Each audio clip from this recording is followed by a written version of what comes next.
Uniformly accelerated motion அதுக்கான set of equations வந்து graphical மெத்தட்லயும் calculus மெத்தட்லயும் நம்ம எக்ஸாம்பிள் 2.2ல 2.1ல ரெண்டுலயும் டிரைவ் பண்ணி பார்த்தோம். இப்போ நம்ம என்ன பண்ண போறோம்னா இதோட அப்ளிகேஷன் வந்து என்னங்கறத இப்போ எக்ஸாம்பிள் 2.3ல பார்க்க போறோம். A ball is thrown vertically upward with a velocity of 20 meter per second from the top of a multi-story building. பல மாடி கட்டிடத்தின் உச்சியில் இருந்து 20 மீட்டர் per second வேகத்தில் ஒரு பந்து செங்குத்தாக மேல் நோக்கி வீசப்படுகிறது. ஒரு பில்டிங், மல்டி ஸ்டோரி பில்டிங், அதுக்கு மேல இருந்துட்டு ஒரு ஆப்ஜெக்ட் வந்து மேல தூக்கி போடுறாங்க. அதோட ஸ்பீட் எவ்வளவு? 20 மீட்டர் per second அதோட வெலாசிட்டி. சரியா? The height of the point from where the ball is thrown is 25 meter from the ground. அப்ப கிரவுண்ட்ல இருந்து 25 மீட்டர் ஹைட்ல தான் அந்த பில்டிங் மேல நின்னு தூக்கி போடுறாங்க. சரியா? அப்ப அவங்க மேல நின்னு தூக்கி போடக்கூடிய உயரம் வந்து பார்த்தோம்னா கிரவுண்ட்ல இருந்து 25 மீட்டர். சரியா? பந்து வீசப்படும் புள்ளியின் உயரம் தரையில் இருந்து 25 மீட்டர் ஆகும். இப்ப ரெண்டு இது கேக்குறாங்க, ஒன்னு ஏ இன்னொன்னு பி. என்ன ஃபர்ஸ்ட் ஏல என்ன கேக்குறாங்க? How high will the ball rise? Ball வந்து எவ்வளவு ஹைட்டுக்கு மேல போகும். ரெண்டாவது how long will it be before the ball hits the ground? அப்ப தரையை வந்து அடையறதுக்கு அது எவ்வளவு நேரம் எடுத்துக்கும். சரியா? அப்ப 10 = 10 மீட்டர் per second ஸ்கொயர். அப்ப ரெண்டு கான்செப்ட், ஒன்னு பந்து எவ்வளவு உயரம் வரை உயரும், அதுக்கு அடுத்து ரெண்டாவது பந்து தரையை அடைய எவ்வளவு நேரம் ஆகும். G = 10 metre per second square என எடுத்துக்கொள்ளுங்கள் அப்படின்ட்டு ரெண்டு கொஸ்டின், ரெண்டு A B அப்படின்ட்டு ரெண்டு இது கேட்டிருக்காங்க. ஃபர்ஸ்ட் வந்து ஏ, இதை வந்து நான் சால்வ் பண்ணலாம். பாருங்க, let us take the y axis in the vertically upward direction with 0 at the ground as shown in the figure. ஒரு டயக்ராம் கொடுத்திருக்காங்க. இந்த டயக்ராம் வந்து பாருங்க, ஆரிஜின் எங்க இந்த பாயிண்ட் வச்சுக்கிறோம். சரியா? y axis அதாவது கீழ இருந்து மேல வெர்டிகலி அப்வர்ட் டைரக்ஷனா செங்குத்தாக YHL, செங்குத்து உயரம் YH வச்சுக்கிறோம். அதுல இந்த பந்து தூக்கி போடுறது வந்து என்னன்னா இந்த பாயிண்ட், எங்க இந்த பாயிண்ட் வந்து O அப்படின்னு வச்சுக்கிறாங்க. First question answer A. Let us take the y axis in the vertically upward direction with 0 at the ground as shown in the figure. ஒரு ஃபிகர் கொடுத்திருக்காங்க. இந்த क्वेश्चனை வச்சுட்டு இந்த டயக்ராம் வந்து டிரா பண்ணிருக்காங்க. இதுல வந்து என்னன்னா ஒரு மல்டி ஸ்டோரி பில்டிங், இதோட ஹைட் வந்து 25 மீட்டர். இதுல இந்த கிரவுண்ட் இருக்குல்ல, இதை வந்து ஆரிஜினா வச்சுக்கிறோம். கீழ இருந்து வெர்டிகலி அப்வர்ட் டைரக்ஷன் இருக்குல்ல, இதை y axis அப்படின்னு வச்சுக்கிறோம். அதான் இந்த ஃபர்ஸ்ட் பேராகிராஃப்ல சொல்றாங்க. Let us take the y axis in the vertically upward direction with 0 at the ground as shown in the figure. படம் 2.6 காட்டப்பட்டுள்ளபடி y அச்சை செங்குத்தாக மேல் நோக்கிய திசையிலும் தரையை சுழிய உயரமாகவும் எடுத்துக்கொள்வோம். சரியா? கிரவுண்ட் வந்து 0 அப்படின்னு வச்சுக்கிறாங்க. சரியா? இப்ப now V0 = +20 metre per second. அப்ப இந்த பில்டிங் மேல இருந்து எவ்வளவு ஸ்பீட்ல தூக்கி போடுறாங்கன்னா 20 மீட்டர் per second ஸ்பீட்ல மேல தூக்கி போடுறாங்க. ஓகே, அடுத்து ஏவோட வேல்யூ, முடுக்கம் அப்படிங்கிறது வந்து எப்பயுமே முடுக்கம் வந்து கீழ் நோக்கிய திசையில செயல்படும். சரியா? நம்ம பந்த மேல தூக்கி போடுறோம், ஆனா முடுக்கம் வந்து கீழ் நோக்கி செயல்படுறதுனால ஏவோட மதிப்பு வந்து -G = -10 metre per second square. இதை அவங்களே கொடுத்துட்டாங்க. இதுக்கு ஃபைனல் வெலாசிட்டி, இது மேக்ஸிமம் ஹைட்டை போய் ரீச் பண்ணும்போது அதோட ஃபைனல் வெலாசிட்டி என்ன இருக்கும்? ஒரு ஆப்ஜெக்ட் தூக்கி போடும்போது அது பெரும உயரத்தை அடையும் போது அதனுடைய மதிப்பு திசை வேகம் வந்து 0 தான் இருக்கும். அப்ப V = 0 மீட்டர் per second. சரியா? அப்ப இப்போது V0 = +20 metre per second. A உடைய மதிப்பு என்ன? -G. இத 10 மீட்டர் per second ஸ்கொயர் வச்சுக்கலாம். V உடைய மதிப்பு 0 metre per second. Okay. If the ball rises to a height y from the point of the launch, then using the equation, அப்ப தூக்கி போடுற இடத்துல இருந்து அது எவ்வளவு உயரம் வரைக்கும் போகுதுன்னா y அப்படிங்கிற ஹைட் வரைக்கும் போகுது. If the ball rises to a height y from the point of launch, then using the equation v square is equal to v0 square plus 2a into y minus y0. சரியா? ஏவப்பட்ட இடத்திலிருந்து பந்து y உயரத்திற்கு உயர்ந்தால் பின்வரும் சமன்பாட்டை பயன்படுத்த v square is equal to v0 square plus 2a into y minus y0. இந்த equation நம்ம x ல பார்த்திருக்கோம். v square is equal to v0 square plus 2a x minus x0 சொல்றோம்ல, அதே இது இங்க y axisங்கிறதுனால y minus y0 அப்படின்ட்டு இந்த ஈக்குவேஷனை யூஸ் பண்றோம். ஆனா ஃபைனல் வெலாசிட்டி என்ன? 0.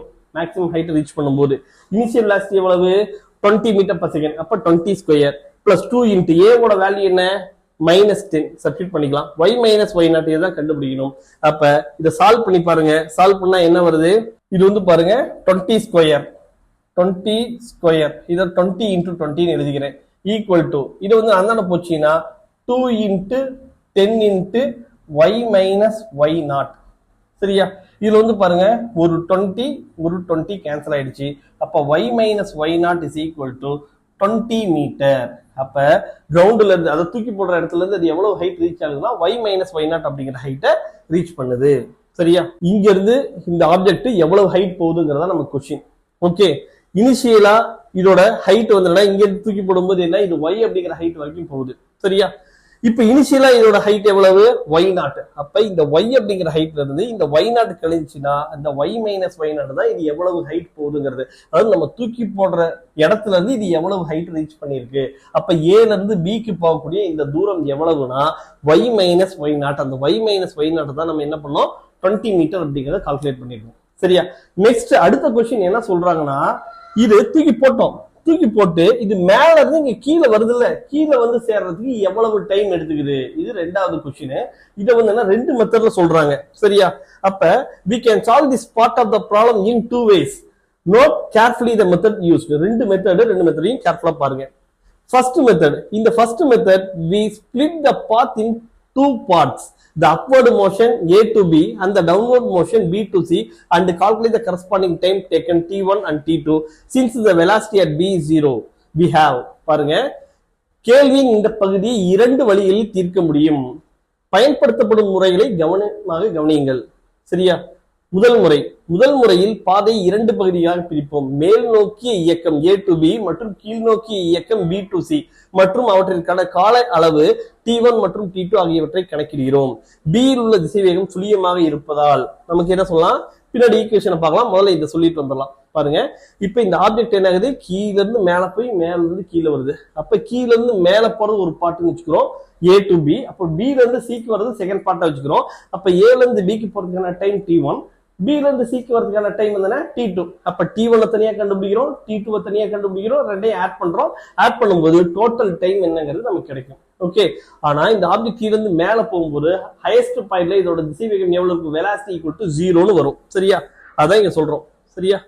பாருங்க, v is equal to v0 plus at. அப்ப பெரும உயரத்துல அதுக்கான திசைவேகம் v க்கான மதிப்பு v is equal to v0 plus atங்கிறது தெரியும். ஆனா பெரும உயரத்தில் இதனுடைய வெலாசிட்டி என்ன இருக்கும், 0ன்னு இருக்கும். ஆனா இது எந்த வெலாசிட்டில தூக்கி போடுறோம், 20 மீட்டர் per செகண்ட்ல தூக்கி போடுறோம். a உடைய மதிப்பு என்ன, -10 அப்படிங்கறத நான் சொல்லியிருந்தேன்.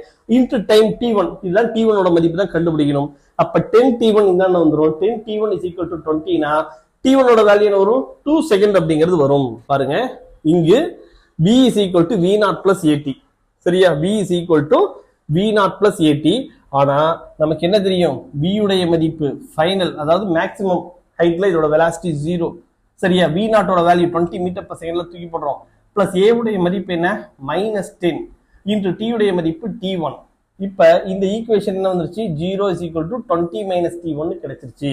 அப்ப 10 into t1 equal to 20னா 0 cancel ஆச்சுன்னா t1 is equal to என்ன வரும், 2 seconds அப்படிங்கிறது கிடைக்கும். இது வந்து என்ன, a ல இருந்து b க்கு போறதுக்கான டைம் வந்து என்ன, t1 is equal to 2 seconds.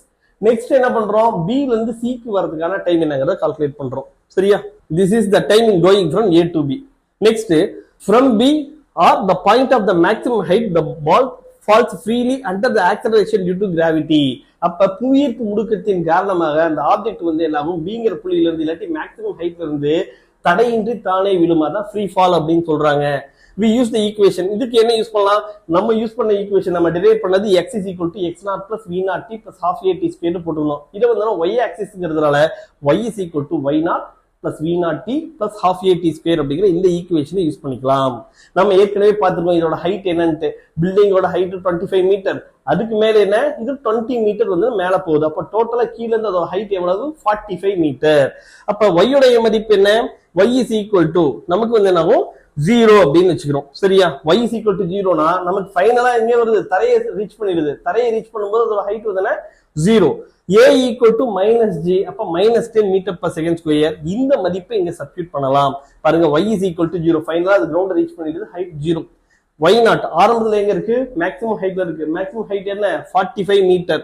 v0 t initial velocity வந்து என்ன, இந்த இனிஷியல் வெலாசிட்டி வந்து மேல இருந்து வரும்போது அதை இனிஷியல் வெலாசிட்டி வச்சுக்கிறோம். Initial velocity is equal to 0.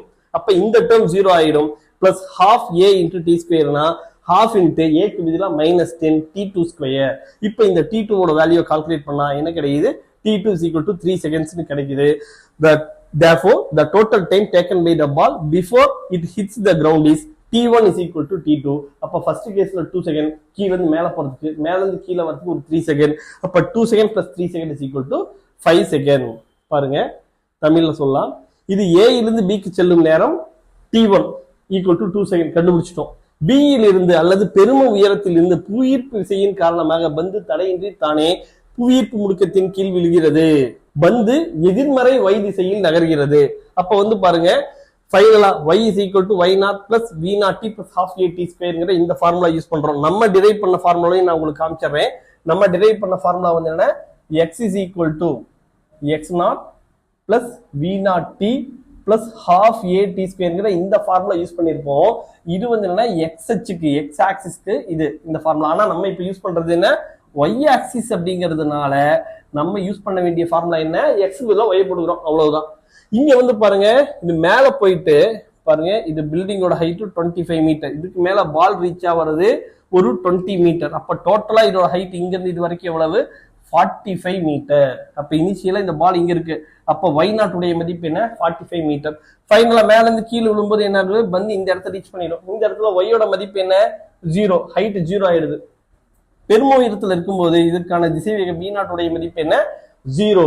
சரியா, v0 metre per second, v0 is equal to 0 metre per second. a உடைய மதிப்பு என்ன, -g. a is equal to -g னா -10 மீட்டர் per செகண்ட் ஸ்கொயர் அப்படிங்கிறது வரும். சரியா, இந்த வேல்யூஸை இப்ப இந்த ஈக்குவேஷன்ல சப்ஸ்டிட்யூட் பண்ணலாம். சப்ஸ்டிட்யூட் பண்ணுங்க. y0 is equal to 0 equal to 45 plus v0 உடைய மதிப்பு 0, அந்த டேர்ம் போயிடுச்சு. half into a க்கு பதிலா -10 into t க்கு பதிலா t2 ஸ்கொயர். இத சால்வ் பண்ணுங்க. சால்வ் பண்ணா என்ன வருது பாருங்க, இந்த ஈக்குவேஷன் 45 is equal to இந்த மைனஸ் அந்த கொண்டு வந்தாலும் இந்த கொண்டு வரும்போது என்ன வரும், 1/2 into -10 ஆயிடும், +10 ஆயிடும். அப்ப இது t2 ஸ்கொயர்னு வரும். அப்ப 45 is equal to 10/2 னா 5t2 ஸ்கொயர். அப்ப t2 ஸ்கொயரோட மதிப்பு என்னன்னா 45/5 அப்படின்னா என்ன வரும், 9 அப்படின்னு வரும். அப்ப இதுக்கு ரூட் எடுத்தோம்னா +or-3 அப்படிங்கிறது வரும். ஆனா டைம்ங்கிறது நெகட்டிவ்ல கிடையாது, நெகட்டிவ்ல டைம் கிடையாது. அப்ப time t2 is equal to 3 seconds. அப்ப t1 ஓட வேல்யூ 2 செகண்ட் ஏற்கனவே கால்குலேட் பண்ணியிருந்தோம். இப்ப t2 ஓட மதிப்பு என்ன, 3 செகண்ட். அப்ப டோட்டலா கீழ இருந்து மேல போயிட்டு மேல இருந்து இந்த ஆப்ஜெக்ட் கீழே வரதுக்கு டோட்டலா எடுத்துக்கக்கூடிய டைம் என்னன்னா 5 செகண்ட்ஸ். இது ஒரு மெத்தட் தான். சரியா, இன்னொரு மெத்தட் பாருங்க, ரொம்ப கேர்ஃபுல்லா பாருங்க. இது ரொம்ப ரொம்ப ஈஸியான method. The total time taken can also be calculated by noting the coordinates of initial and final position of the ball with respect to the origin chosen and using the equation. நம்ம எந்த origin choose பண்றோம், அதுக்கப்புறம் என்ன மாதிரியான equations அப்படிங்கறத use பண்ணி நம்ம இதை வந்து டைம் டேக்கன்ங்கிறத ரொம்ப சிம்பிளா டிரைவ் பண்ண முடியும். பாருங்க, இரண்டாவது முறை தேர்ந்தெடுக்கப்பட்ட ஆதிப்புள்ளி மற்றும் சமன்பாட்டை பயன்படுத்தி பந்தின் ஆரம்ப மற்றும் இறுதி நிலைகளின் ஆயத்தொலைவுகளை குறிப்பதன் மூலம் எடுக்கப்பட்ட மொத்த நேரத்தை கணக்கிடலாம். அப்ப டோட்டல் டைம் என்னங்கிறத கால்குலேட் பண்ணலாம். நம்ம வந்து என்ன ஏற்கனவே யூஸ் பண்ண அதே ஈக்குவேஷன் தான். என்ன, y is equal to y0 plus v0t plus half at square. இந்த ஃபார்முலா தான். இந்த பில்டிங் வந்து என்ன, 25 மீட்டர். இதுதான் வந்து y0. இனிஷியல் ஹைட் வந்து y0 ஓட வேல்யூ வந்து 25 மீட்டர். சரியா, ஃபைனலா இது என்ன ஆகுது, இது மேல போய் இப்படி கீழே வருதா, கீழே வரும்போது ஃபைனலா இதோட ஹைட் என்ன, y equal to 0. சரியா, இதை எந்த ஸ்பீட்ல தூக்கி போடுறோம், தூக்கி போடும்போது எவ்வளவு ஸ்பீட்ல தூக்கி போடுறோம்னா 20 மீட்டர் per செகண்ட்ல தூக்கி போடுறோம். சரியா, 20 மீட்டர் per செகண்ட். இங்க இருக்கக்கூடிய ஆக்சலரேஷன் டியூ டு கிராவிட்டி என்ன, a equal to -10 metre per second square. சரியா, இதெல்லாம் போட்டுட்டு நம்ம என்ன பண்றோம், இந்த t யோட வேல்யூவை ஃபைண்ட் அவுட் பண்ணணும். பாருங்க, இந்த வேல்யூஸ்லாம் இந்த ஈக்குவேஷன்ல சப்ஸ்டிட்யூட் பண்ணலாம். y க்கு பதிலா என்ன, 0. y0 ஓட வேல்யூ என்ன, 25 மீட்டர். v0 இனிஷியல் வெலாசிட்டி எவ்வளவு, 25 மீட்டர் per செகண்ட். அப்ப 25 into t plus half into a க்கு பதிலா -10 into t ஸ்கொயர். அப்ப வந்து பாருங்க, இத கேன்சல் பண்ணா இது -5 அப்படின்னு வந்துரும். அப்ப ஈக்குவேஷன் வந்து பாருங்க அண்ணாடு கொண்டு வந்துடலாம். அப்ப -5t ஸ்கொயர் அண்ணான்னு வச்சுன்னா +5t square -20t -25 equal to 0. இந்த ஈக்குவேஷன் கிடைச்சிருது. சரியா, சரியா, 5t square -20t -25 equal to 0. இதை 5ஆல கம்ப்ளீட்டா டிவைட் பண்ணலாம். அப்ப t square -4t -5 equal to 0. இப்ப ரெண்டு நம்பரை மல்டிப்ளை பண்ணா என்ன வரும்னா நமக்கு -5ங்கிறது வரணும். ஆட் பண்ணா -4ன்னு வரும். அப்ப அந்த நம்பர் என்னன்னா, ரெண்டு நம்பர் பாருங்க, ரெண்டு நம்பர் சூஸ் பண்றோம். ரெண்ட மல்டிப்ளை பண்ணா -5 வரணும், ஆட் பண்ணா -4 வரணும். அப்ப இது வந்து பாருங்க -5 and 1. -5 into 1 -5, -5 plus 1 -4. சரியா? அப்ப இந்த ஈக்குவேஷன் வந்து என்ன வருது? t minus 5 t plus 1 equal to 0 வருது. சரியா? சிம்பிளான மேத்தமெட்டிக்ஸ் பாருங்க சொல்றேன். ரெண்டு நம்பரை மல்டிப்ளை பண்ணா -5 வரணும், ரெண்டு நம்பரை ஆட் பண்ணா என்ன வரணும்? -4 அப்படிங்கிறது வரணும். அப்ப என்ன வருது? t யோட வேல்யூ வந்து t minus 5 t plus 1 equal to 0 வருது. அப்ப t minus 5 0வுக்கு ஈக்குவேட் பண்ணலாம், இன்னொன்னு t plus 1 0வுக்கு ஈக்குவேட் பண்ணலாம். அப்ப t equal to plus 5 ஒன்னு, t equal to -1 வருது. டைம் tங்கிறது நெகட்டிவ்ல இருக்காது. அப்ப இந்த ஆன்சர் கிடையாது. அப்ப t is equal to 5 seconds. நம்ம போன தடவை பாருங்க ரெண்டு டெரிவேஷன் போட்டோம், ரெண்டு ஈக்குவேஷன், கீழ இருந்து மேல போறதுக்கு ஒரு டைம் t1, மேல இருந்து கீழே வரதுக்கு ஒரு டைம் t2ங்கிறது போட்டோம். ஆனா சிம்பிளான ஈக்குவேஷன் யூஸ் பண்ணி நம்ம டைரக்டா final result t equal to 5 second அப்படிங்கறத ரீச் பண்ணிட்டோம். சரியா? t-க்கான இந்த சமன்பாட்டை, இருபடி சமன்பாட்டை தீர்த்தால் நாம் பெறுவது t is equal to 5 seconds. அதான் இங்க சொல்லியிருக்காங்க. Solving this quadratic equation for t, we get t is equal to 5 seconds. இப்பதான் சால்வ் பண்ணி காமிச்சோம். Note that the second method is better since you do not have to worry about the path of the motion as the motion is under constant acceleration. இந்த object constant ஆக்சலரேஷன்ல இருக்கிறதுனால அது எப்படி அதோட பாத் என்ன, எந்த பாதையில அது பயணிக்குதுங்கிறது நம்ம கவலைப்பட தேவையில்லை. சரியா? இயக்கம் நிலையான முடுக்கத்தில் இருப்பதால் இயக்கத்தின் பாதையை பற்றி நாம் கவலைப்பட வேண்டியதில்லை என்பதால் இரண்டாவது முறை சிறந்தது என்பதை நினைவில் கொள்க. மொத்தம் ஏபின்னு ரெண்டு பார்ட் பார்த்தோம். ஃபர்ஸ்ட் ஏங்கிற பார்ட் வந்து சிம்பிளான டெரிவேஷன் பார்த்துட்டு அது டோட்டல் ஹைட் என்ன, அதாவது கிரவுண்ட்ல இருந்து எவ்வளவு ஹைட் ரீச் பண்ணுதுங்கிறத பார்த்தோம். அது 20 மீட்டர் கால்குலேட் பண்ணிட்டோம். ஆனா டைம் வந்து என்ன, மேல போயிட்டு கீழே வரத வந்து என்ன, ரெண்டு மெத்தட்ல பார்த்தோம். ஒண்ணு கீழ இருந்து மேல போறதுக்கான டைம் t1, மேல இருந்து கீழே வரதுக்கான டைம் t2. அப்ப டோட்டல் டைம்னா t1 plus t2 கால்குலேட் பண்ணோம். ஆனா செகண்ட் மெத்தட்ல சிம்பிளா என்ன பண்ணிட்டோம், இதை வந்து என்ன ஸ்டார்டிங் பொசிஷன், இது ஃபைனல் பொசிஷன், என்ன வேலாசிட்டில தூக்கி போடுறோம், இங்க ஆக்சலரேஷன் என்ன கால்குலேட் பண்ணோம்னா சிம்பிளா டீயோட வேல்யூ வந்துருச்சு. இந்த மாதிரி ஈஸியான மெத்தடா தான் இருக்கும். நீங்க பிராக்டிஸ் பண்ணீங்கன்னா ரொம்ப ஈஸி தான். இதுல வரக்கூடிய நெக்ஸ்ட் எக்ஸாம்பிள நெக்ஸ்ட் செஷன்ல பார்க்கலாம். இப்ப இந்த வீடியோ பார்த்துட்டு இருப்பீங்க. இந்த வீடியோ NCERT-ல line by line both English and Tamil explain பண்ணியிருக்கோம். இந்த மாதிரியான வீடியோஸ் கண்டிப்பா நீங்க வெளியில பார்த்துட்டு சான்சஸ் கம்மி. இதுக்கு எங்களுக்கு ரொம்ப அதிகமான டைம் எடுக்குது. இதுக்கு வந்து என்னன்னா நாங்க எக்ஸ்பெக்ட் பண்றது ஜஸ்ட் ஒரு சப்ஸ்கிரைப் பண்ணுங்க, அந்த பெல் ஐக்கானை கிளிக் பண்ணிக்கோங்க. நாங்க எப்பெல்லாம் வீடியோ போடுறோமோ அப்பெல்லாம் வந்து உங்களுக்கு நோட்டிபிகேஷன் வரும். நீங்க இன்னும் என்ன பண்ணலாம்னா உங்க ஃப்ரெண்ட்ஸ் கொஞ்சம் சஜஸ்ட் பண்ணுங்க, அது எங்களுக்கு இன்னும் மோட்டிவேட்டடா இருக்கும். நாங்களும் நிறைய வீடியோஸ் போடுவோம். Everyday morning 4 o'clock videos upload ஆயிட்டு இருக்கு. பாருங்க. All the best.